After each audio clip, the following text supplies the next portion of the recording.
기도하시겠습니다. 참으로 좋으신 우리 주 하나님 아버지 감사합니다.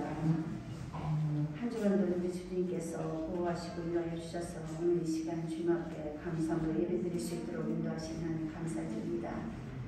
지난 한 주간도 우리 자신을 돌아볼 때에 하나님 뜻대로 순종하지 못하고 살아내지 못하는 우리의 모습을 바라봅니다.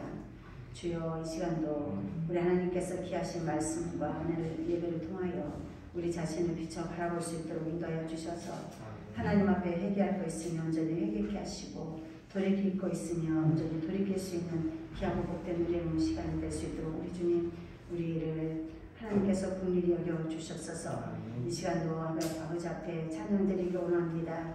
아버지 입술로만 드리는 찬양이 아니라 아버지 마음을 다하여 정말 하나님 앞에 드려지는 귀한 찬양 되게 하시고 마땅히 영광 받으실 크고 놀라우신 귀하신 우리 하나님께만 영광을 얻으릴 수 있는 복된 시간 될 수 있도록 우리 주님, 우리 마음을 정결케 하여 주시옵소서. 아버지 시간 하나님 앞에 예배합니다. 홀로 영광 받으시옵소서. 예수 그리스도 이름으로 기도드리옵나이다. 아멘. 392장 찬양해 주시겠습니다.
승리시고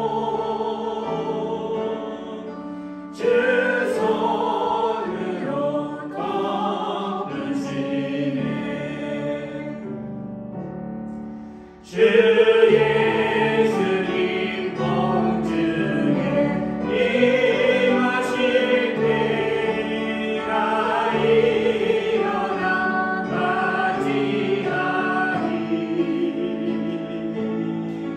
그 구원의 은총을 노래하리. 전 천군과 전사 함께 메마른 땅에 저의 걸어가로 남김없이 아니하며 저의 영원도 내가 그 마리에 등기시고 제 손으로 덮으시네. 메마른 땅에 저의 걸어가도 남김없이 아니하며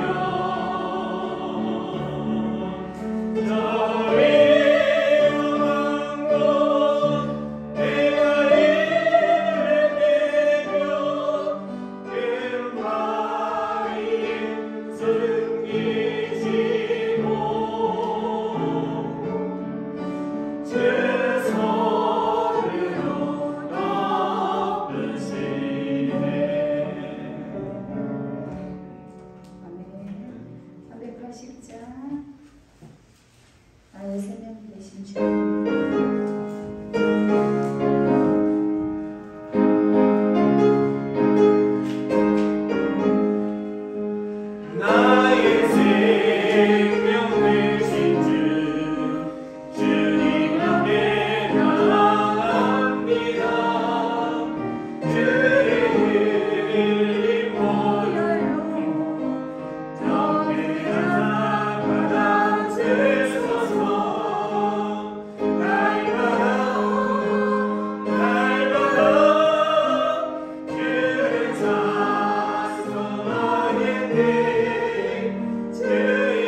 전능하사 천지를 만드신 하나님 아버지를 내가 믿사오며 그의 아들 우리 주 예수 그리스도를 믿사오니 이는 성령으로 잉태하사 동정녀 마리아에 나시고 본요 빌라도에게 고난을 받으사 십자가에 못 박혀 죽으시고 장사한 지 4일 만에 죽은 자 가운데서 다시 살아나시며 하늘에 올라 전능하신 하나님 우편에 앉아 계시다가 저희로서 산자와 죽은 자를 심판하러 오시리라.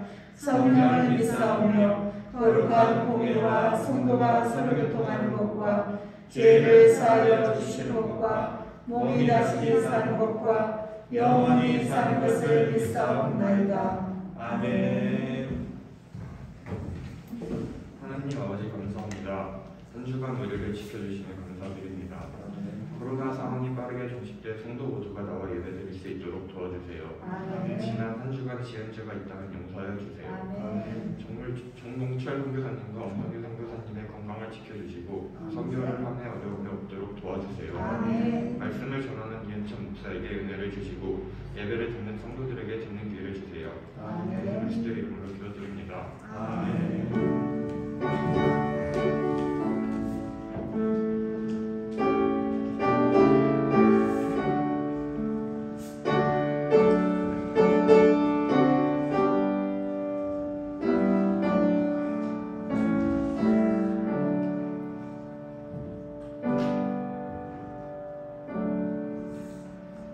교회 소식 알려드리겠습니다. 교회 뒷면에 있습니다.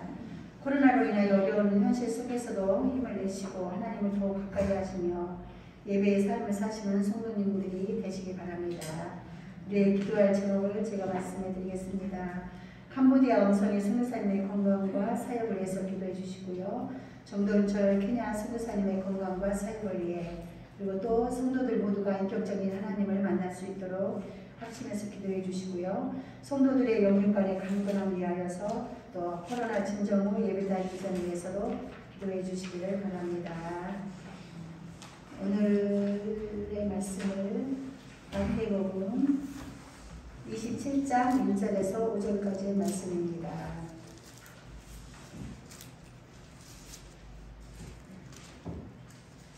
마태복음 27장 1절에서 5절까지의 말씀 다 찾으신 줄 알고 같이 합독하시겠습니다. 새벽에 모든 유대 제사장과 백성의 장로들이 예수를 죽이려고 함께 의논하고 결박하여 끌고 와서 총독 빌라도에게 넘겨줍니다. 그때 예수를 파는 유다가 그의 정죄됨을 보고 스스로 뉘우쳐 그 30을 대제사장들과 장로들에게 도로 갖다 주며 이르되 내가 무죄한 일을 밟고 죄를 범하였도다 하니 그들이 이르되 이것이 둘에게 무슨 상관이냐 내게 당하라 하고는 유다가 내 성소에 던져놓고 물러가서 스스로 목매어 죽습니다.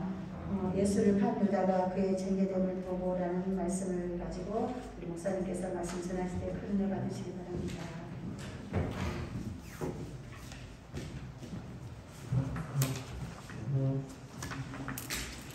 반갑습니다. 예수님의 이름으로 여러분을 축복하고 여러분의 인생 가운데 하나님을 떠나 세상에 누리지 못했던 평안과 안식과 소망의 길을 다시 한번 예수님의 이름으로 축복합니다. 아멘. 옆에 사람과 인사하면서 사랑합니다. 축복합니다. 행복하세요. 사랑합니다. 축복합니다.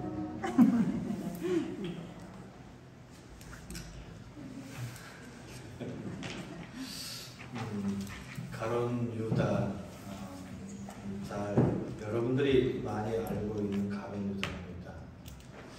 근데 가론 유다는 도대체 왜 예수님을 팔았을까요? 팔았으면은 잘 먹고 잘 살지 왜 또 갑자기 자살을 했을까요? 그 이야기를 한번 살펴보면서 어쩌면 오늘 우리가 그 가론 유다와 같은 자리에 있지 않을까라는 생각을 하기를 원합니다.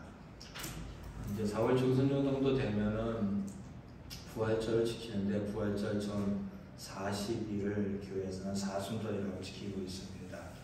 저는 뭐 절기 같은 걸 중요하게 여기지는 않지만 그래도 우리가 한 번쯤은 십자가에 대한 것들을 고민해 볼 필요는 반드시 있다고 생각을 합니다. 오늘 우리가 이 본문은 유다 이야기까지 꺼내기 위해서는 성경이 갖고 있는 성경에서 밝혀내는 그러한 배경들을 부분적이나마 좀 살펴볼 필요가 있다는 겁니다. 예수님이 어디에서 탄생하셨죠? 지역이요? 아시는 분? 많이 맞추는 분 제가 이따 뽀빵 보내줄게요. 예수님이 어디에서 탄생하셨죠? 베들레헴. 베들레헴. 권사님이 가까우십니다. 베들레헴. 근데 원래 베들레헴 사람은 아니고요. 그 아버지가 누구냐면은 누구죠? 요셉이에요. 요셉이 나사렛에서 갈릴리 나사렛에 살고 있었는데 누가복음 2장 1절에 보면 가이사 아구스토라는 사람이 나오는데 당시 로마 황제입니다. 로마 황제가 그 치하에 있던 그런 전 세계에 너희들 다 고향으로 돌아가서 호적을 등록하라라고 해가지고 그들이 이제 갈릴리 나사렛에서 유다 베들레헴으로 가게 되어집니다. 그래서 결국 호적 허락하다가 이 이야기는 뭐냐면은 당시 이 유대인들은 로마가 지배를 하고 있었다라고 여러분 보시면 될 것 같습니다. 그리고 마태복음 5장 40절 41절에 보면 우리가 잘 알고 있는 이야기를 합니다. 오리를 가고자 하거든 어딜 가라고요? 심리를 가라는 겁니다. 근데 오리를 가고자 하는 것에 대한 배경이 뭐냐면 당시 로마 이제 병사들은 사람들 그 지역의 주민들의 노동력을 와 이거 해 라고 할 수 있는 그런 권리가 있었습니다. 그리고 상황에 따라서는 물질도 그리고 가축도 이거를 징벌해 갈 수 있는 권리가 로마인들에게 로마 병사들에게 다 있었습니다. 그래서 대표적으로 보는 것이 뭐냐면 예수님이 십자가를 지시고 가는데 그 전에 너무 많이 고난을 당하셨어요. 채찍에 맞으셔서 뭐 살, 뼈, 성한 것이 하나도 없어서 예수님 스스로도 십자가를 질 만한 힘이 없었습니다. 근데 그 십자가를 지고 가는 과정에서 너무 힘들어하니까 로마 병사가 한 사람을 대신 지고 가게 합니다. 누구냐면은 구레네 시몬입니다. 한번 마가복음 15장 21절 한번 잠깐 볼까요? 마가복음 15장 21절. 그냥 앞에 거 읽으세요. 앞에 걸 읽어보겠습니다. 시작. 마치 알렉산더와 루포의 아버지인 구레네 사람 시몬이 시골로부터 와서 지나가는데 그들이 그를 억지로 같이 가게 하여 예수의 십자가를 지우고. 어떻게 했다고요? 억지로. 병사가 억지로 너 일로 와. 일로 오라니까 해갖고 억지로 그 십자가를 지고 가는. 병사가 그렇게 하면은 거부할 수 없었어요. 식민지하였던 그들에게는 거부가 되어질 수 없는 그런 상황들이었습니다. 그리고 그뿐만 아니라 마태복음 5장 40절에 보면 이런 얘기입니다. 속옷과 겉옷을 갖고 얘기합니다. 속옷과 겉옷. 누가 너 재판장에 이제 재판을 끌고 와서 재판하려고 하거든 속옷, 겉옷 벗어주라라고 할 정도. 아니 재판하는데 속옷과 겉옷을 벗어주는 게 무슨 의미가 아니요. 당시에 극빈자들에게는 그것이 재산이었습니다. 속옷 한 벌, 겉옷 한 벌이 그에 갖고 있는 의복 정보였어요. 그런데 이 겉옷은 단순히 외투만이 아니라 밤에 추울 때 덮고 자는 담요와 같은 자신의 생명을 지키는 그런 것 같은 것이었기 때문에 재판에서 조금이라도 유리하기 위해서 그의 전부를 내어놓을 수 있는 재산 정도가 그 정도 됐다는 겁니다. 무슨 얘기냐면은 식민지하에 있었고 그리고 언제든지 로마 병사들에 의해서 자신들의 재산이 몰수될 수 있고 노동력이 착취될 수 있는 그런 상황들이었고 극빈자들은 정말로 살아가기 힘든 그런 상황이 있었습니다. 자그마치 그 시간이 400년에서 500년의 시간이 계속합니다. 나라를 빼앗기고 잠시 독립은 했었지만은 거의 400년 가까이가 나라를 잃고 식민지하에서 살던 그 삶이 그들에게 너무 지쳐버렸습니다. 그래서 그들이 갖고 있었던 기다리던 메시아가 있었습니다. 야, 다윗의 후손으로 오신 그 메시아가 오면은 우리를 이 나라에서 이러한 정말로 치욕스러운 삶 속에서 우리를 어떻게 해요? 구원해 줄 것이다 라는 메시아 사단들이 그들에게는 팽배하게 있었다라는 것입니다. 그리고 그러한 것뿐만 아니라 예수님의 제자들은 예수님을 쫓아가면서도 여전히 이스라엘 나라가 회복될 것이라는 그런 생각을 갖고 있었습니다. 사도행전 1장에 가보면 그런 얘기합니다. 예수님이 죽으시고 며칠 만에 부활하시죠? 3일 만에.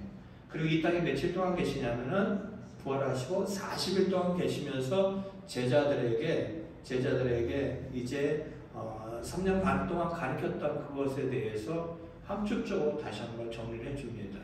그리고 하늘로 올라가기 전에 이렇게 합니다. 요한은 물로 세례를 주었지만 너희들은 몇 날이 못 되어서 성령의 세례를 받을 것이다 라는 겁니다. 하나님께서 성령의 세례를 준다라고 했을 때 제자들은 이런 질문을 합니다. 아우 예수님, 그러면 주님의 나라가 그때 회복이 되어집니까?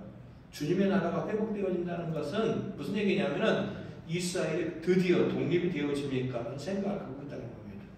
십자가의 죽음도 이해하지 못했고 성령에 대해서도 이해하지 못했고 그들이 갖고 있는 관심은 오로지 다른 겁니다. 죽었다 살아나는 거 관심 없어요. 그들이 갖고 있는 것은 이스라엘의 독립입니다. 자연인으로서 살아가는 삶이 그들에게는 가장 중요했던 것이었습니다. 이런 상황들이었습니다. 그렇게 예수님의 제자들도 예수님을 쫓아가는 목적은 단순했어요. 주를 위해 헌신해보겠다. 하나님 나라 필요 없어요. 그들이 갖고 있는 것은 다 현세적이었고 현실적인 것고 이 땅에서 그저 잘 되는 것 외에는 없었습니다.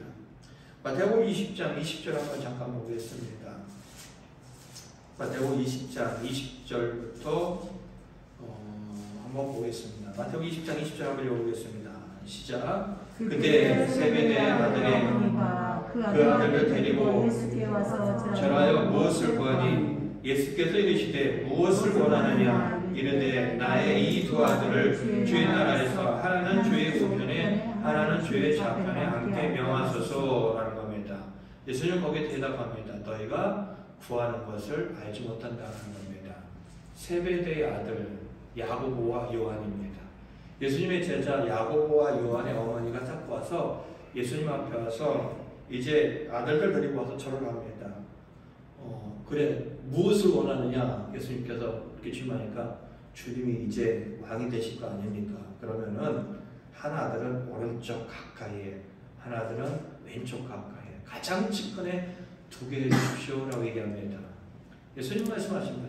너희가 지금 구하는 것이 무엇인지 알지 못한다라고 얘기합니다.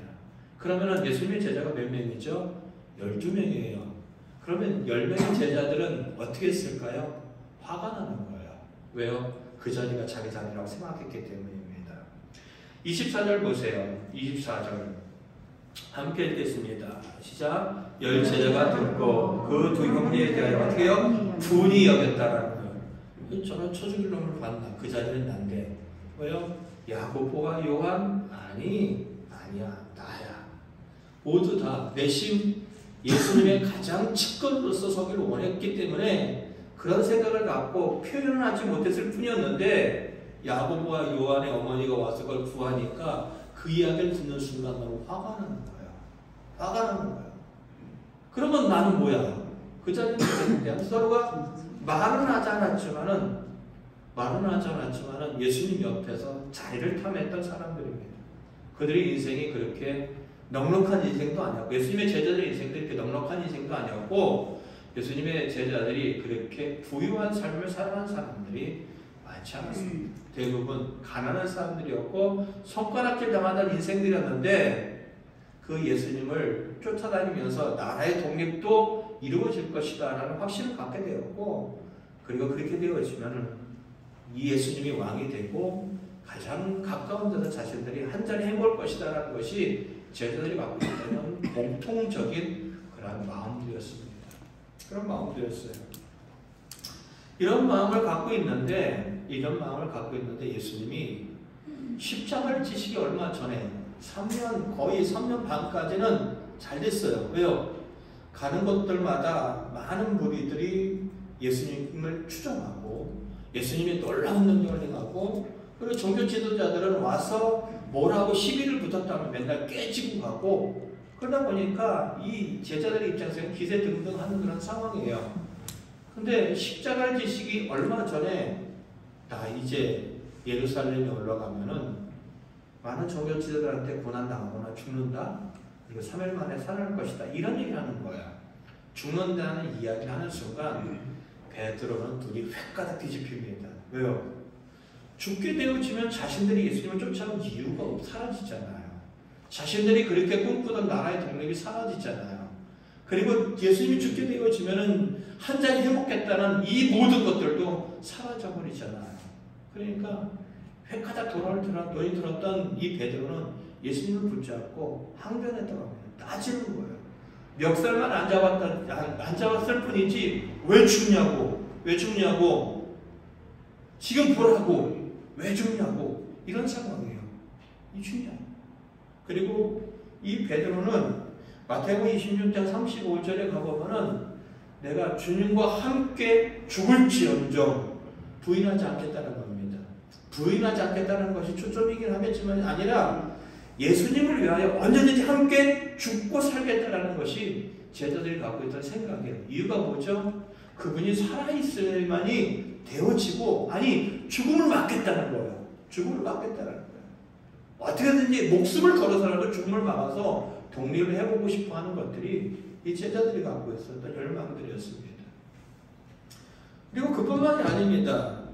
이제 회중들은 예수님을 지나갈 때마다 이런데 다윗의 자손 예수여 나를 불쌍히 여겨달라는 이야기를 많이 합니다. 다윗의 자손 예수여. 그들이 갖고 있던 메시아 사상은 다윗의 자손을 통하여 그 나라를 회복시킬 메시아, 우리가 생각하는 우리의 죄를 위하여 구원하실 그런 메시아가 아니라 그 나라를 회복시킬 메시아, 현실적으로 모든 것을 구원해 줄 수 있는 메시아를 다윗의 자손을 통하여 올 것이라고 얘기했습니다. 요셉이요, 예수님의 아버지 요셉이요, 다윗의 집안입니다. 그러니까 다윗의 자손 예수요라는 생각뿐만 아니라 예수님이 이 가는 곳마다 아까도 얘기했던 것처럼 많은 무리들이 따라가야 그리고 한번 생각해 보세요. 광야입니다. 들입니다. 많은 회중들이 모여서 예수님의 말씀을 듣습니다. 저녁인데 먹을 것이 없습니다. 예수님께서 어린아이 한 사람의 식사 분량, 물고기 2마리가 보리떡 5개로 남자들의 숫자만, 아이, 여자 쉬지 않으세요. 남자들의 숫자만 5,000명을 먹입니다. 그러면서 이것을 먹는 사람들이 배부르다, 맛있다 그 정도의 생각에 머물잖아요. 그들이 갖고 있는 생각, 모세를 통하여 광야에서 만나를 먹였던 것처럼 새로운 모세와 같은 느낌을 이 사람들은 받고 있는 거예요. 새로운 강력한 지도자로서 예수님이 보여주기 시작하는 거예요. 그러니까 예수님이 가는 곳마다 수없이 많은 사람들이 몰려들기 시작했고, 예수님이 가는 곳들마다 정말로 죽었던 사람이 살아날 정도로 놀라운 능력들이 행해지니까 더욱더 이분은 정말로 강력한 이분은 우리나라를 이 정말로 로마의 치하에 있던 우리를 독립시켜줄 것이라는 강력한 그런 희망을 갖게 되어집니다. 그런 생각을 강력하게 갖게 되어집니다. 그러니까 제자들은 목숨을 걸고라도 예수님을 쫓아가고 있고, 목숨을 걸고라도 예수님의 죽음을 그것을 막을 준비가 그들은 그렇게 되어 있다는 것입니다. 이런 상황에 있을 때 예수님이 예루살렘에 들어갑니다. 많은 회중들은 예수님을 쫓아오고 있고 제자들도 확신하고 있는데 이 회중들의 반응은 어떨까요? 마태복음 21장 7절부터 11절 한번 보겠습니다. 마태복음 21장 7절부터 11절 함께 읽도록 하겠습니다. 시작. 나귀와 나귀 새끼를 끌어와서 자기의 겉옷을 그 위에 얹음에 예수께서 그 위에 타시니 무리의 대다수는 그들의 겉옷을 길에 펴고 다른 이는 나뭇가지를 베어 길에 펴고 앞에서 가고 뒤에서 따르는 무리가 소리 높여 이르되 호산나 다윗의 자손이여 찬송하려다 주의 이름으로 오시는 이여 가장 높은 곳에서 호산나 하라. 보세요. 지금 이 예루살렘에 유대인들은 지켜야 될 절기가 있습니다. 세 가지 절기 중에 하나가 바로 유월절입니다. 우리말로 하면은 추석 명절, 설 명절만큼 그들에게 중요한 절기입니다. 이들은 절기 때가 되면 어디로 가냐? 다 예루살렘으로 모입니다. 세계에 흩어져 있던 유대인들이 예루살렘으로 모입니다. 그렇게 모여있는, 많은 사람들이 모여있는 그런 상황들이에요. 뭐 예수님을 아는 사람도 있고 모르는 사람도 있었겠지만은, 근데 8절에 보면 무리의 대다수의 무리들이 그들이 입고 있던 자신의 전부인 것 같은 겉옷을 예수님이 가시는 길에 다 펼쳐놓습니다. 그리고 그리하지 못했던 사람들은 나뭇가지를 베고 길에서 막 흔들면서 왕을 칭송하고 높이듯이 그에게 영광을 돌립니다. 손높이 이렇게 합니다. 9절 보세요. 앞에 가고 뒤에 따르면서 예수님이 가시는 그곳에 앞으로 가면서, 그리고 무리들이 뒤를 따라가면서 소리를 높여 얘기합니다. 호산나 다윗의 자손이오라. 자신들이 기다리던 그 메시아를 정말로 열망하고 바라보고 있는 그런 상황입니다.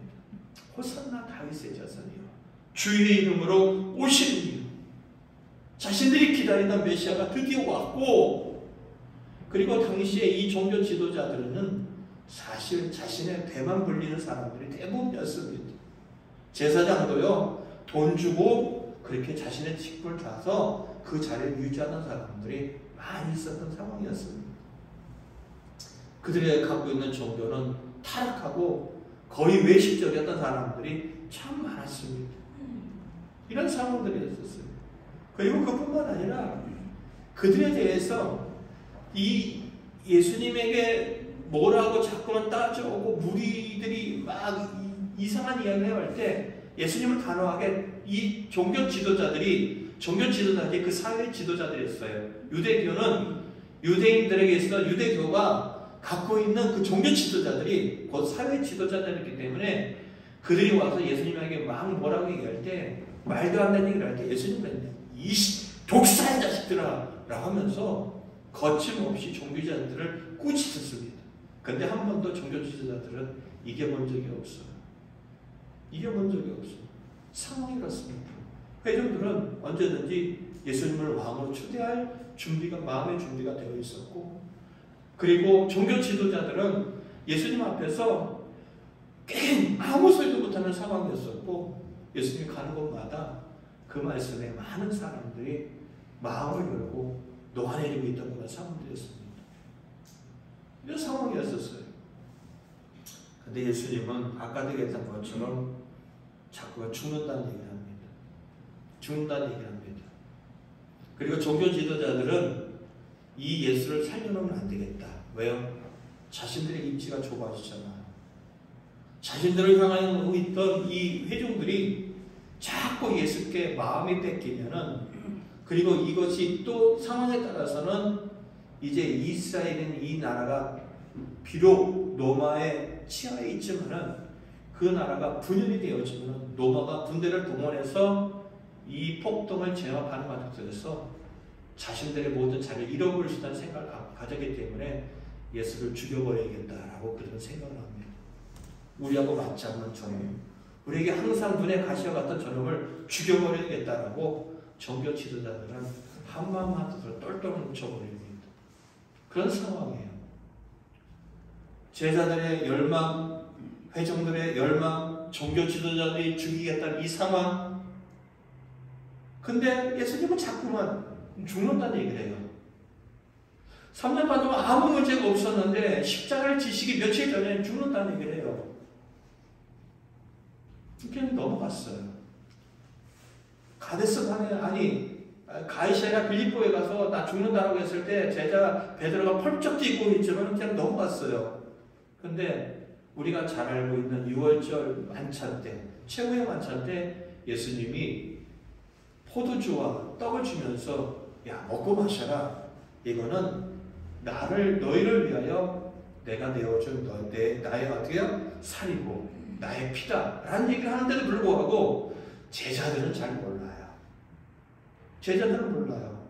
예수님은 죽음의 직전에 하나님의 뜻을 이루기 위해 겟세마네에서 정말로 땀방울이 핏방울 되도록 막 기도하고 있는데도 불구하고 제자들은 인식하지 못하고 잠을 자요.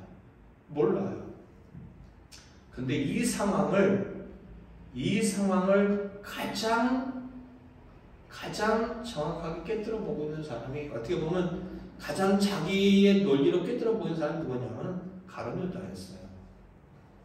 가룟 유다는 어떤 사람이었냐면은 이 무리들 가운데 재정을 맡은 사람이었어요.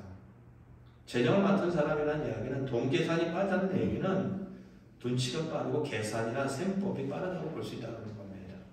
근데 예수님의 제자들 가운데는 쉽게 말하면 세무 공무원 같은 사람이 있었어요. 누구죠? 마태입니다. 세리였던 마태였습니다.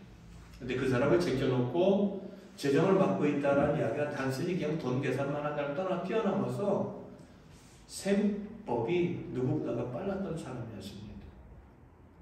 그러면 이 문제를 풀어가야 되잖아요. 예수님을 왕으로 추대해야 되는데 예수님은 자꾸 죽는다고 하는 거예요. 한번 생각을 해보세요. 지금 예루살렘에 많은 회중들이 모여서 예수님이 내가 왕할 거야 라고 하면 언제든지 따를 준비가 되어 있고, 그런 많은 사람들이 그것을 뒷받침해 줄 여러 가지 상황들이 있었던 상황이고, 종교 지도자들은 예수님 앞에 아무 힘도 없는 존재들이었어요. 근데 자꾸만 죽는다고 하는 거예요. 그러면은 도대체 이 문제가 어떻게 할 거냐는 거예요. 다른 제자들은 죽는다? 그냥 그 집하고 말아버려요.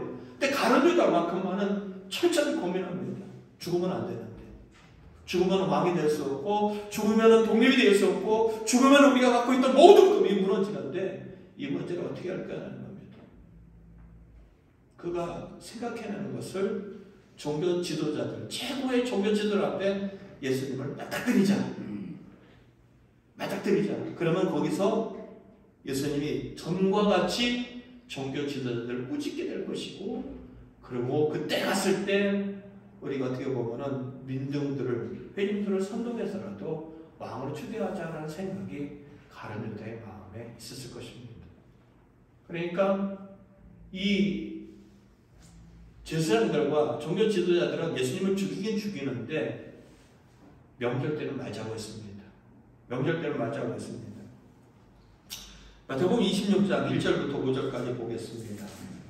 마태복음 26장 1절부터 5절입니다.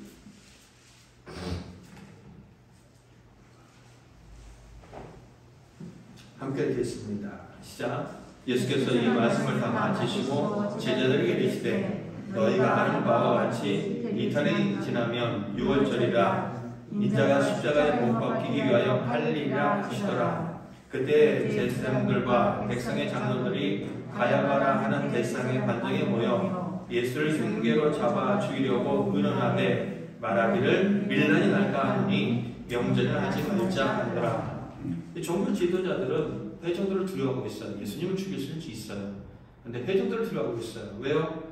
지금 명절 때인데 많은 사람들이 따라가고 있는데 여차하면은 이게 큰 사건을 번질 수 있고 자신들의 자리도 위태할 수 있다는 알기 때문에 일부러 그 자리에 피하려고 합니다. 근데 가룟 유다는 아닙니다. 지금처럼 좋은 기회가 없어요.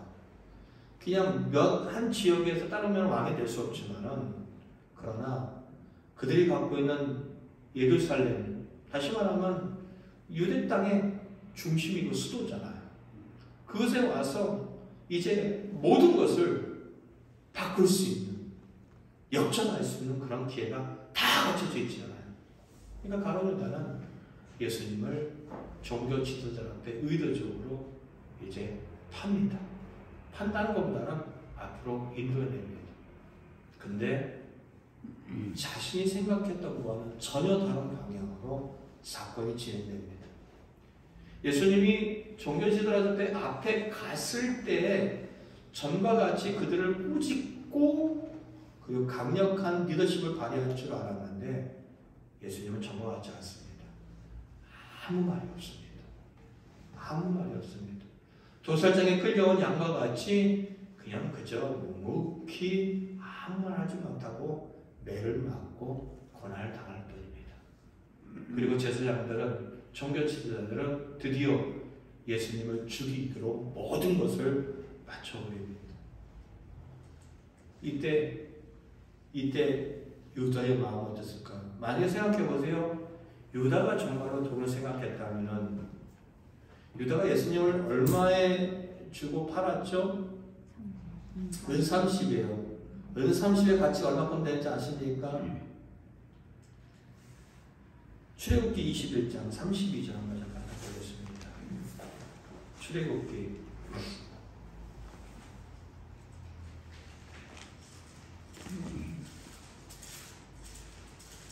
21장 32절.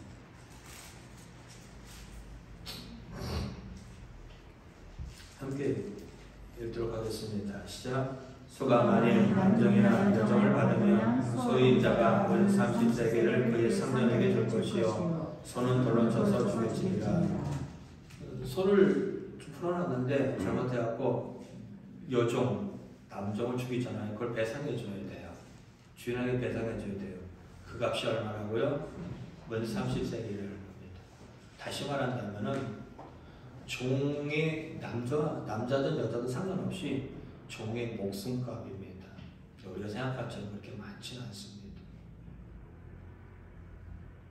그렇게 많지 않습니다.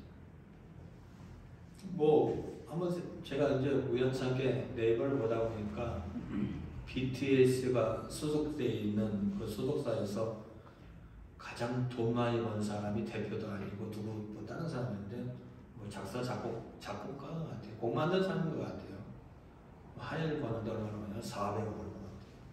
와, 미치겠네. 완전 엄청나게 많이 벌었죠. 근데 한번 생각을 해보세요. 가련 여자가 정말로 돈이었다면은 은 30, 종의 몸값, 목숨값 하나 정도로 예수를 팔아는 것일까요? 아니요. 정말로 그게 돈이 목적이었다면은 제 사람들은 그 이상의 것들을 줄 준비가 충분히 되어 있습니다.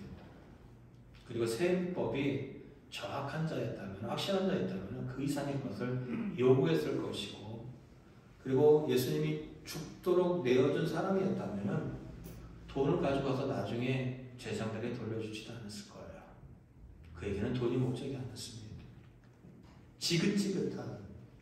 지긋지긋한 노마의 식민지 삶이 정말로 싫었고, 그리고 그들이 갖고 있는 처참한 현실이 너무 싫었습니다. 근데 그것을 해결해야 될 분이라고 생각하고 있던 예수님이 따라왔는데, 그리고 분명히 그분은 하나님이 보내신 메시아가 분명히 맞는데 그분이 그만 자기의 잘못된 판단으로 십자가의 죽음에 내몰리게 되어 있습니다. 이런 상황이 되어지자 가룟 유다는 어떤 마음이 들었죠? 마태복음 27장 3절에 보면 이렇게 합니다. 그때 예수를 판 유다가 그의 정죄됨을 보고 스스로 뉘우쳤다는, 이거는 아닌데, 분명히 그분은 메시아가 맞는데, 분명히 하나님 보내신 맞는데, 도대체 이게 뭔가? 너무 혼란스러웠고, 그분이 죄 없이 그분이 죽음의 자리까지 몰린 것에 대해, 자신 때문에 그 자리까지 간 것에 대해 너무 처절하게 괴로워하고, 결국 그것을 견뎌내지 못하고 가룟 유다는 그 자리에서 그만 목숨을 끊습니다. 4절 그 얘기잖아요. 돈 도로 갖다 주면서 얘기합니다. 내가 무죄한 피를 팔고 죄를 범했다라고 하면서 그는 그렇게 스스로의 인생을 끝내버립니다. 참 불행한 이야기입니다. 그리고 가슴 아픈 이야기입니다. 구원을 받을 수 있고, 그리고 하나님과 가까이 할 수 있는 가장 가까이 있는 자리에 있던 사람 중에 한 사람, 가룟 유다입니다. 근데 어느 누구보다도 비참한 인생으로 그의 삶을 마감되어집니다. 그분일까요? 구약 시대에는 또 동일하게 있었습니다. 민수기 20장 2절부터 3절 한번 보겠습니다. 민수기 10장 2절부터 13절입니다.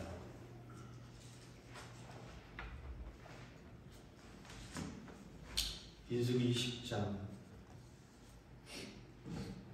한번 2절 읽어볼까요? 민수기 20장 2절 3절 4절 5절까지 읽어보겠습니다. 시작. 회중이 물이 없으므로 모세와 아론에게 모여드니라. 백성이 모세와 다투어 말하여 이르되 우리 형제들이 여호와 앞에서 죽을 때 우리도 죽었더라면 좋았을 뻔하였도다. 너희가 어찌하여 여호와의 회중을 이 방향으로 인도하여 우리와 우리 짐승이 다 여기서 죽게 하느냐. 너희가 어찌하여 우리를 애굽에서 나오게 하여 나쁜 곳으로 인도하였느냐. 요새는 파종할 곳이 없고 무화과도 없고 포도도 없고 석류도 없고 마실 물도 없도다. 한번 여러분은 이 본문을 한번 고민하며 볼 필요가 있습니다. 하나님은 이스라엘 백성들을 애굽에서 구해냈어요. 애굽에서 종살이 했습니다. 근데 하나님은 이 백성들은 별로 하나님을 쫓아가야 될 그런 상황들이 사실은 잘 몰랐어요. 약속의 땅도 그리고 하나님의 부르심도 크게 중요하지 않았습니다. 애굽에서 살아가면서 비록 종으로 살아갔지만은 이들의 전체적인 상황을 본다면 그냥 먹는 거 마음껏 먹고 그냥 편안하게 살았던 것 같아요. 근데 오늘날 모세를 통하여서 하나님께서 너희들을 부른다. 약속의 땅으로 가자라고 이끄는데 이 돌아가는 상황을 보니까 쫓아가야 될 것 같아요. 왜요? 하나님께서 10가지 재앙을 내리는데 그 재앙이 기가 막혀요. 기가 막혀요. 자신들을 괴롭히는 그걸 떠나서 애굽에 섬기는 모든 신을 대표하는 그러한 것들이 하나님 앞에서 속수무책으로 다 당해버리는 거예요. 그들이 볼 때 최고의 신이에요. 하나님께서 마음대로 사람을 죽이기도 하고 살리기도 하고 그리고 하나님께서 마음대로 자연을 움직이기도 하고 이런 상황을 보면서 야 우리가 저 신을 쫓아가면은 저 하나님을 쫓아가면은 우리의 인생은 필 수 있다라고 저는 생각을 합니다. 무엇을 보면 하면은 많은 이 이스라엘 백성들이 애굽에서 나올 때 성경은 정확하게 합니다. 수없이 많은 잡족들이 그것에 함께 따라 나왔다는 겁니다. 다시 말하면 이스라엘 백성들이 안 돼도 불구하고 야 이쪽 신을 쫓아가야지만 우리가 살 수 있다. 당시 애굽은 세상에서 최고의 나라였어요. 그들이 꿈꾸는 나라였어요. 잘 먹고 잘 산다고 생각했던 꿈의 나라였어요. 근데 그들이 그걸 버리고 그것이 왔음에도 불구하고 그것을 버리고 하나님을 지나는 것을 쫓아갈 때에는 그들이 갖고 있는 부푼 꿈이 있었습니다. 마찬가지로 여러분들이 인생이 고달프고 힘들고 어려웠을 때 교회에 오는 수없이 많은 사람들이 갖고 있는 생각 위로받았으면 좋겠다. 평안했으면 좋겠다. 잘 됐으면 좋겠다. 막 이런 생각을 갖고 오는 것처럼 이들은 하나님을 쫓아나갈 때 그들의 인생이 멋있게 펼쳐지지 않았어요. 근데 현실은 어떡하냐? 사막이에요. 하나님이 그들을 이끌고 간 것은 사막이에요. 그들이 생각했던 것은 잠깐이면 지나가겠지라는 것이 자그마치 40년을 광야에서 살게 돼요. 40년을 광야에서 살게 돼요. 하나님 40년을 의도하진 않았지만은 그들의 선택에 의해서 결국은 하나님의 뜻과 그들의 선택에 의해서 40년의 광야에 사는데 아침에 일어났는데 만나가 내렸어요. 우리 아이들 중에는요 밥 먹는 거 좋아하지 않는 애도 있어요. 제가 들었던 것 중에는 제가 아는 목사님이 있거든요. 그 목사님은 아이들이 6명인데 막내는 야 밥에다 물 말아 먹어라 그러면 울었어요. 예전에. 왜요? 밥을 조금 먹으니까. 왜 물 말아 먹냐고 그렇게 했어요. 밥 먹는 것이 정말로 중요하게 여기는 사람도 있지만 우리 아이 중에는 밥은 먹고 살았으면 좋겠다는 거 있어요. 그런 사람도 있어요. 아주 생각을 해보세요. 아침에 일어났는데 맛있는 된장찌개를 끓였어요. 제가 된장찌개 참 좋아합니다. 집사람 된장찌개 끓였어요. 아, 여보 참 맛있어. 근데 그 다음날 저녁 아니요. 그날 저녁에 됐는데 집사람 또 된장찌개 끓여줬어요. 그 다음날 또 된장찌개를 끓여줬어요. 40년을 끓여줘봐요. 이거 어떻게 살아요?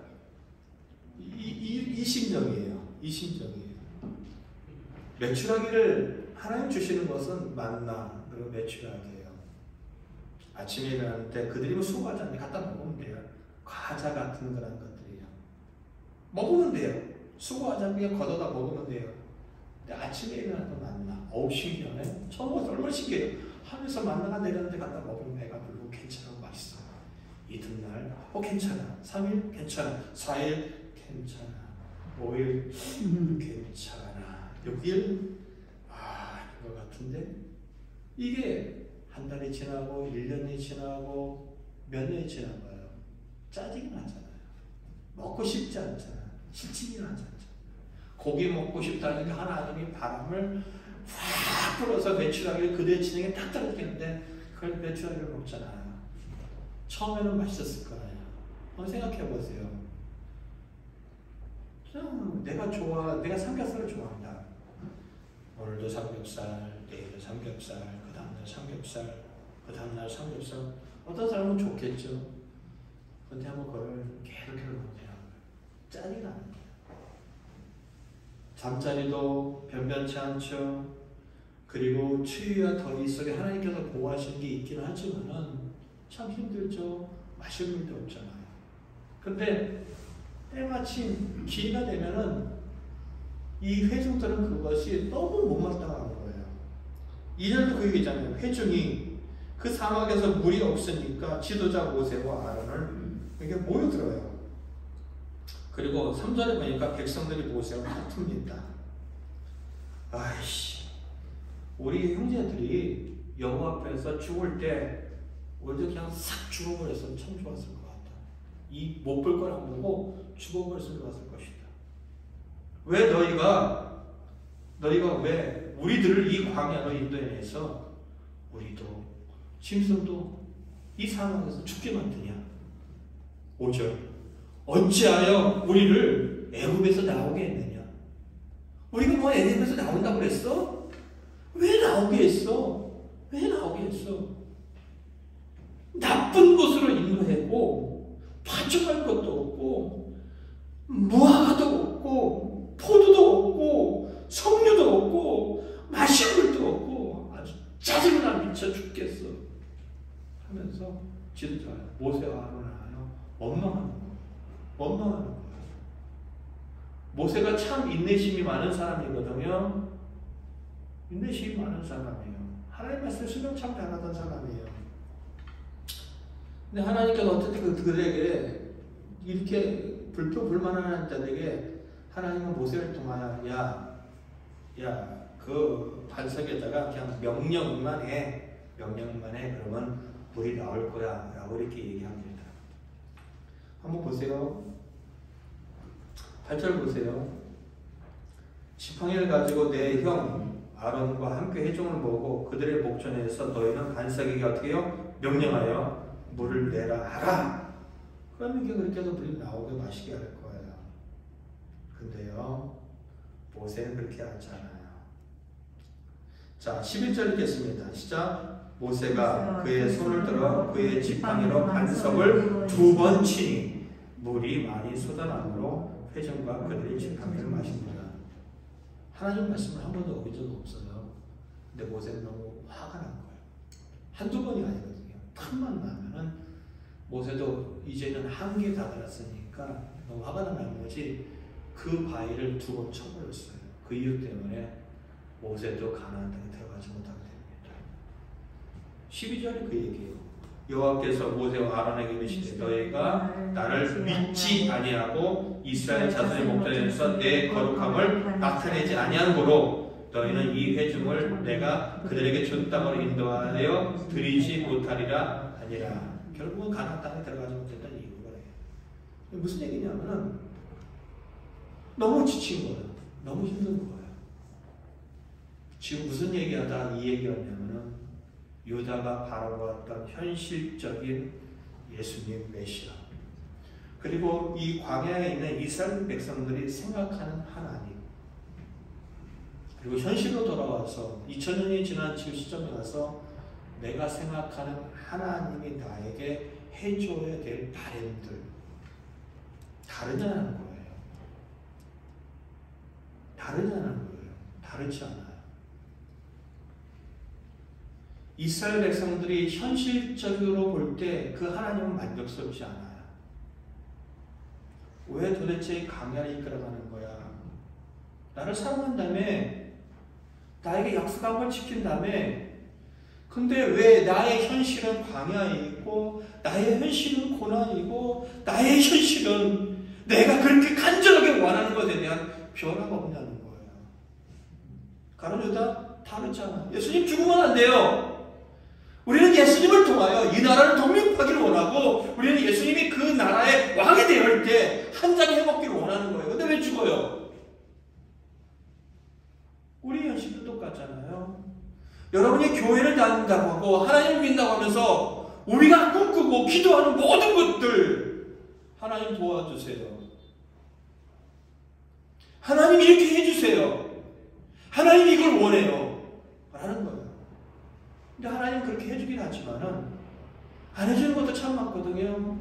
나는 건강을 요구하고 나는 잘 되길 원했는데 나의 배워온 현실들은 여전히 변화되지 않고 여전히 똑같고 여전히 내 현실 속에 그 하나님이 있어도 되고 없어도 되는 것 같은 막연한 것들이 흘러가고 있다는 거예요. 막연한 것들이 흘러가고 있다는 거예요. 근데 가론 유다는 그걸 인간적인 방법으로 해결을 했는데 잘못된 방법고 목숨을 끊어버리고, 우리는 대부분 사람들 보면요 그냥 타협을 해요. 아유 내가 뭐 믿음이 없겠지 뭐 라든가 뭐 그렇지 뭐 라든가 해요. 기도도 하다가 말고, 그리고 하나님을 바라보는 것도 잘 하지 못합니다. 우리가 어떤 문제에 그 하나님이 이 문제에 답을 주실 것이라는 확신을 갖고 그 하나님을 여러분 기대하십니까? 이 어떠한 사건 속에 이스라엘 백성들을 하나님께서 광야를 이끌어갔을 때에는 거기에 하나님의 뜻이 분명히 있는데, 그 고난의 현장에 하나님의 뜻이 분명히 있는데, 나에게 당하고 있는 이 고난의 현장에 하나님의 뜻이 반드시 있을 것이다 라는 것에서 하나님의 뜻을 찾습니까? 하나님 도와주세요. 몇 번 하다가 아닌가 봐. 내 기도도 안 들어주네. 우리가 자녀들한테 기도해요. 야 하나님께 기도해봐. 네 인생을 도와줄 거야. 기도해도 안 들어주던데 얼마나 기도했다. 얼마나 기도했다. 광야에 있는 이스라엘의 신앙이나 그들이 갖고 있는 하나님에 대한 생각들이나 가론 유다가 갖고 있었던 생각들이나 우리가 갖고 있던 생각들이나 다르냐는 겁니다. 근데 여러분 아셔야 될 것은 성경은 정확하게 얘기합니다. 마태복음 1장에 가보면은 아들을 낳으리니 이름을 뭐라고요? 예수라 하라. 그 뜻이 뭐냐면 이는 자기 백성을 저희 죄에서 구원할 자이십니다. 예수님이 오신 목적은 단순해요. 단순해요. 여러분 아셔야 될 것은 하나님은요 예수님을 죽이지 않아도요 여러분의 쉽게 말하면 복 받는 걸 해줄 수 있어요. 잘 먹고 잘 살게 해줄 수 있어요. 하나님이 여러분의 잘 먹고 잘 사는 것이 주된 목적이라고 한다면은 예수님을 왜 죽여요? 필요가 없잖아요. 근데 그 하나님이 아들을 보내셨다라는 이야기는 그분이 자신의 아들을 죽이고 죄 문제를 해결하고 그 다음에 하고 싶은 일이 있다는 것을 우리 자꾸만 놓쳐버려요. 우리는 예수님이 나를 위해서 죽으셨어 회개합니다 라고 눈물을 흘리고 그 다음에 바로 어디를 직진하냐면은 하나님 도와주세요를 직진해버린다는 겁니다. 처음 신앙이 그 신앙은 나쁘진 않아요. 잘못되지도 않았어요. 분명히 예수님 우리에게 기도를 가르쳐줄 때 우리에게 일용할 양식을 구하라고 말씀하셨어요. 우리가 이 땅에 필요한 것을 채워달라고 하는 거 잘못된 기도도 아니고 나쁜 기도도 아니에요. 근데 그게 전부라고 그런다면은 가론 유다나 이스라엘 광야에 있는 이스라엘 백성들이랑 다르지 않다라는 거예요. 왜 그 하나님이 굳이 예수님을 십자가에 죽이셔야 되느냐라는 겁니다. 요한복음 1장 29절 한번 읽겠습니다. 요한복음 1장 29절. 요한복음 1장 29절입니다. 함께 읽겠습니다. 시작. 이튿날 요한이 예수께서 자기의 나오심을 보고 이르되 보라 세상 죄를 지고 하는 하나님의 어린 양이로다. 예수님은 한마디를 표현합니다. 보라 세상 죄를 지고 가는 하나님의 어린 양이로다. 뭐죠? 그 죄 문제를 해결하기 위해서 하나님께서 친히 준비하신 제물이라는 얘기예요. 예수님은 오늘 우리가 읽은 이 마태복음 27장 뒷부분에 가서도 보면은 죽기 위해서 오셨어요. 26장에 가보면 죽기 위해서 왔어요. 죽기 위해서 오셨어요. 그리고 스스로도 죽기 위해서 온 걸 아셨고 제자들에게도 죽을 것을 말씀하셨고 하시다는 겁니다. 그러면 우리는 고민을 해볼 필요가 있다는 겁니다. 우리는 죄에 대한 고민을 한번 해볼 필요가 있어요. 하나님이 예수님을 십자가에 못 박고 나를 향하여 이루고자 하는 방향이 있고 나는 하나님을 믿어서 이루고자 하는 내 방향이 있습니다. 이 관계가 어떻게 좁힐 거냐는 거예요. 이 관계가 어떻게 좁힐 거냐는 거예요. 방법은 딱 한 가지입니다. 두 가지 중에 하나인데 하나님을 나에게 끌어오든가 내가 하나님께로 가는 겁니다. 중간지대는 없어요. 근데 아십니까? 하나님은 여러분에게 끌려올 생각이 없어요. 하나님은 여러분에게 끌려갈 의도가 전혀 없어요. 뭘 보면 아느냐? 자기 아들을 십자가에 죽여서 자신의 뜻을 이루고자 하는 하나님의 강력한 의지를 보면 하십니다. 나는 내 아들을 죽여서라도 너희들의 죄의 문제를 해결하고 내가 그렇게 원했던 내 나라를 세울 거야. 이 이야기가 여러분을 향하여 갖고 있는 이야기입니다.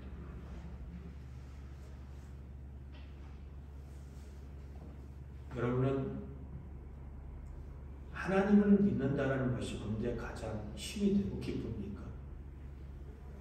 하나님을 믿는다는 것에 대한 것이 과연 무엇인가 깊이 고민해 본 적이 있습니까?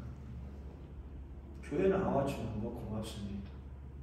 하나님을 믿는다는 거 정말 고맙습니다. 그러나 정확하게 했으면 좋겠습니다. 여러분이 기도한 하나님께서 여러분의 이 땅에 살아가는 것에 대한 필요의 대부분들을 제가 보니까 하나님은 채워주십니다. 때때는 우리가 기도했던 것에 정반대 방향으로 가긴 하지만은 하나님 우리가 기도했던 것에 대한 많은 부분들을 하나님 분명히 응답해 주십니다. 그러나 그것이 목적이 아니라 하나님은 나의 죄를 용서하시고 나를 통하여 저 하나님 나라까지 이끌어가서 그 나라에서 하나님의 뜻을 갖고 살아내는 그 세상을 하나님은 바라보고 있다는 겁니다. 그러기에 이 땅에 가는 동안 우리가 하나님께서 나에게 요구하는 방향은 단순합니다. 재산 팔아서 교회 헌금하고 건축해라? 아니에요. 목숨 바쳐라? 아니에요. 하나님 그거 요구하잖아요. 단 한 가지입니다. 하나님의 뜻에 동의하라는 겁니다. 그 이야기가 예수님을 닮아가는 삶, 신앙의 전부는 그거예요. 예수님을 닮아가는 건데 예수님을 닮는다는 것은 무엇이냐? 아버지여 내 뜻대로 마옵시고 아버지의 뜻대로 되기를 원합니다 라는 자비를 인도받는 거예요. 근데 이것이 우리가 잘 먹고 잘 살 때 가능하느냐? 안 돼요. 사람들은 실력이 그렇게 좋지 않아요. 나에게 문제가 없고 나에게 잘 먹고 잘 살 때는 하나님 필요 없어요. 왜요? 내 현실은 만족스럽고 내 현실은 행복하고 내 현실은 괜찮거든요. 하나님 없어도 돼요. 근데 고난이 다가오고 내가 해결할 수 없는 문제가 되어지고 여러 가지 처절한 상황이 됐을 때 우리는 어쩔 수 없이 하나님 앞에서 무릎을 꿇어요. 하나님 도와주세요. 안 도와주거든요. 그럼 하나님 뜻이 뭡니까? 라고 묻습니다. 그러면서 살아계신 하나님을 경험하게 되어지고 하나님의 뜻을 점점점 발견하게 되어지게 된다는 겁니다. 사실 하나님은 우리의 신앙을 성숙하게 하기 위해서 내가 원치 않는 고난의 현장으로 수없이 우리를 밀고 의도적으로 떨어뜨리고 의도적으로 그것을 지나게 한다는 겁니다. 광야의 길을 지난다는 겁니다. 그러니까 여러분들이 하나님을 믿어도 나에게 고난이 끝나지 않는다, 지극히 정상적일 수 있습니다. 하나님을 믿는데 나에게 아픔이 지속된다, 지극히 정상적일 수 있습니다. 왜? 하나님은 그 자리를 통하여 하나님께 소망을 둔 인생으로 인도하게 됩니다. 아멘. 여러분들 신앙에 대한 정립을 잘했으면 좋겠습니다. 예수님 믿으면은 다 잘 된다, 뻥이에요. 성경 그런 얘기 하잖아요. 긍정적인 생각을 가져라. 그것이 성경적이지 않습니다. 신통하면 인통하고, 인통하면 물통하고, 물통하면 만사형통한다. 성경적이지 않습니다. 예수님께 목숨을 걸었던 바울이요, 세상적으로 보면 쫄딱망했습니다. 그 사람은 세상적으로 보면 복받지 못한 사람이에요. 잘못됐습니까? 아니에요. 하나님 기뻐하는 사람들입니다. 사랑하는 성도 여러분, 저는 여러분들이 참 좋습니다. 그리고 여러분들이 고맙습니다. 저같이 부족한 자를 목사로 인정해주고 와서 설교를 듣는다는 것이 저에게는 고맙고 참 감사합니다. 근데 거기서 머무르면 안 돼요. 여러분들에게 제가 갖고 있는 간절한 바람은 말씀이 무엇을 요구하는지를 그것을 아셔야 돼요.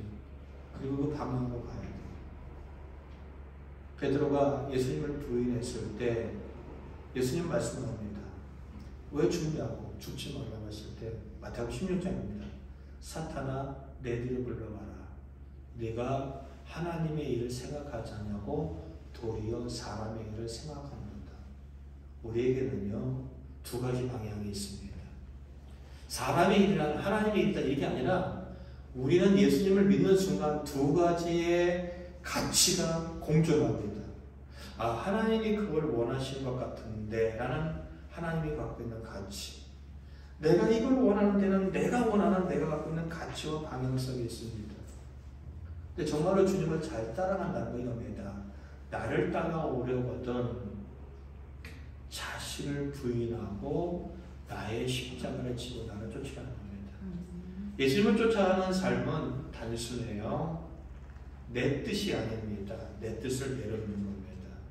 그리고 하나님의 뜻을 쫓는 게 자신의 십자가를 지는 것입니다. 이 또한 어렵게 생각하면 끝없이 어려워요. 그러나 쉽게 생각하면 쉬울 수 있습니다. 나는 저 사람이 너무 싫어요. 하나님의 뜻이 뭐죠? 사랑하라는 거예요. 하나님 사랑하라고 애써 볼게요. 몸부림쳐 볼게요. 도와주세요. 이게 하나님의 뜻이에요. 이게 십자가를 지신 예수님을 바라보는 삶이에요. 내가 하나님의 뜻이라면은 언제든지 그것을 따를 준비가 되어 있는 것이 그겁니다. 교회가요, 모든 일을 다 완성시키고 풍성하는 것이 하나님이라고 착각하면 안 돼요. 하나님의 뜻이, 야, 너희들 갖고 있는 재산을 다 털어서 저 한 영혼 구원에, 하나님, 저 한 사람을 위해서 우리의 모든 것을 다 포기하라고요? 그건 효율적이지 않잖아요. 그건 맞지가 않잖아요. 라고 하면 안 돼요. 그게 하나님의 뜻이니까 알겠습니다. 우리가 그렇게 한번 해볼게요. 이게 교회가 가야 될 방향성이에요. 예배를 드리고 기도하고 수없이 많은 뭔가를 한다 할지라도 하나님께서 예수님이 십자가에 못 박아서 이루고 싶어 했던 거, 죄인이 갖고 있던 가치, 죄인이 갖고 있던 생각, 죄인이 갖고 있던 방향성이 아니라 내가 원하는 방향, 내가 원하는 가치, 나와 함께 바라보면서 세상을 다스리는 일에 너희가 동참해 주길 원한다 하는 것이 하나님의 뜻이라는 겁니다. 사랑하는 성도 여러분, 하나님은 여러분의 삶의 현장 속에서 여러분에게 원하는 하나님의 뜻과 방향이 있습니다.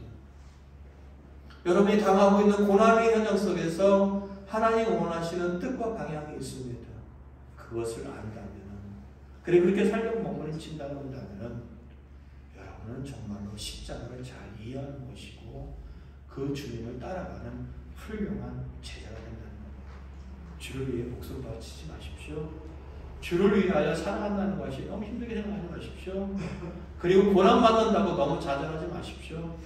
충분히 여러분들이 주님을 쫓고자 한다면 우리는 단순한 삶 속에서도 하나님의 영광을 나타낼 수 있다는 거 꼭 기억하시고 항상 주님의 뜻에 가까이 있고 주님이 주시는 은혜를 누리시는 저와 여러분 되기를 예수님의 이름으로 축원드립니다. 아멘. 우리 찬양 하나 하시면서 기도할게요. 이 찬양은 제가 20년 전에 만든 곡입니다. 제가 아는 목사님이 가사를 썼고 곡을 한번 만들어봐라 했는데 아주 쉽게 만들었던 곡인데 본문하고 좀 어울릴 것 같아서 불러보도록 하겠습니다. 우리 부르고 기도하겠습니다. 말씀을 생각하면 기도했으면 좋겠고요. 그리고 4월 16일 날 우리 이정환 수사님과 권사님 장녀 가영양의 결혼식이 있습니다. 여러분들이 이 코로나 때문에 어려움 당하지 않도록 여러분들이 함께 기도해 주셨으면 좋겠습니다. 십자가 높은 곳에 달린 주님의 몸 너희의 내가 되신 이곳에 달렸건만 날 위해 너는 대신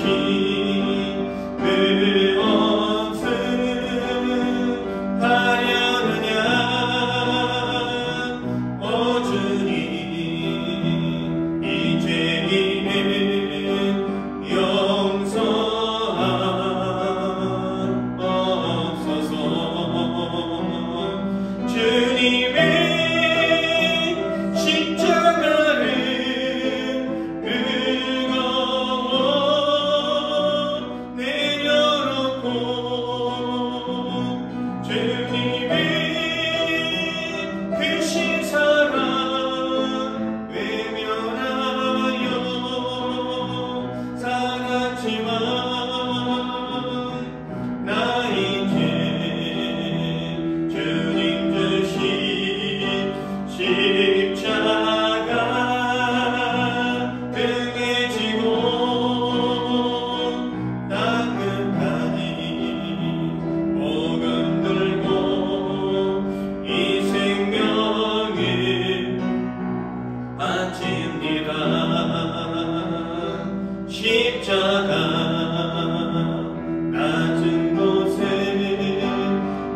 하나님 참 죄송합니다.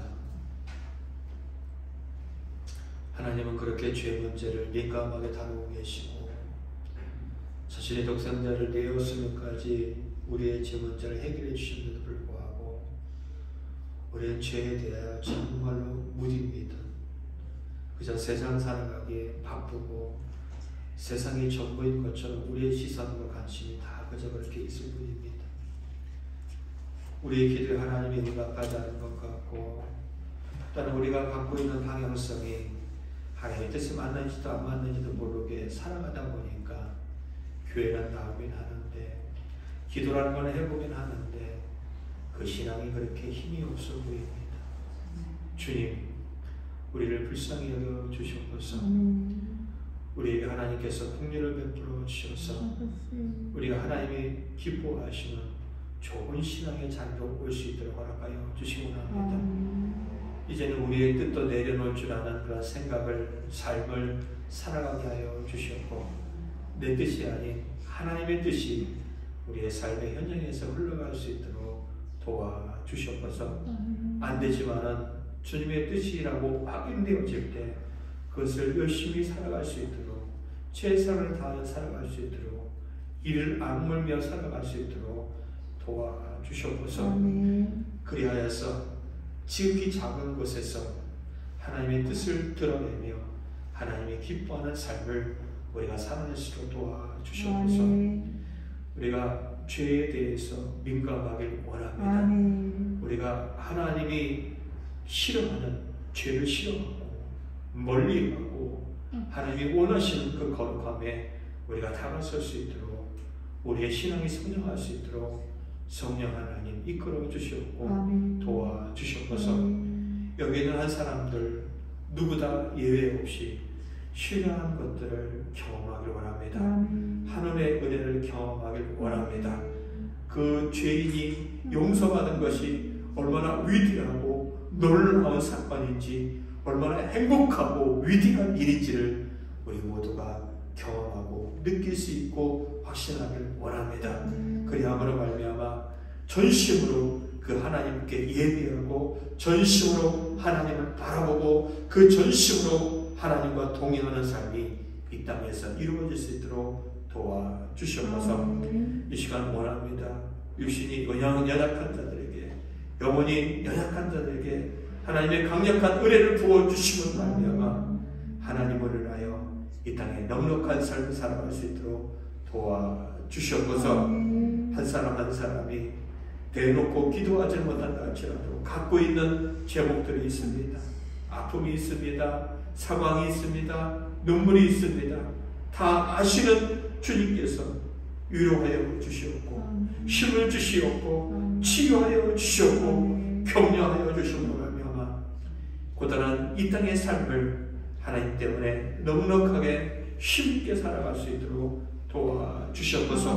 우리의 모든 기도의 제목 가운데 개입하여 주시옵고 또 아버지 앞에 물질을 드리며 기도를 드리며 재능을 드리며 시간을 드리는 모든 심령들이 하나님으로 인하면서 힘있게 한 주의 삶을 살아갈 수 있도록 도와주시옵고 코로나로부터 정말로 어려움 당하지 않도록 하나님께서 철저하게 지켜주시옵소서. 가정들이 평화하고 가정들이 행복하고 가정들이 서로가 서로를 사랑할 수 있도록 도와주시며 자녀들이 행하는 일들이 잘 감당되어질 수 있도록 상황에 따라 거기에 걸맞는 지혜와 은혜를 허락하여 주시옵소서. 우리 주 예수 그리스도의 이름으로 감사하며 기도 올려옵나이다. 아멘. 여호와는 너를 지키시고 네게 복을 주시길 원하며 여호와는 그 얼굴을 네게 향하여 드사 평강 주시길 원하며 여호와는 그 얼굴을 네게 향하여 드사 은혜 주시기를 원하노라. 아멘.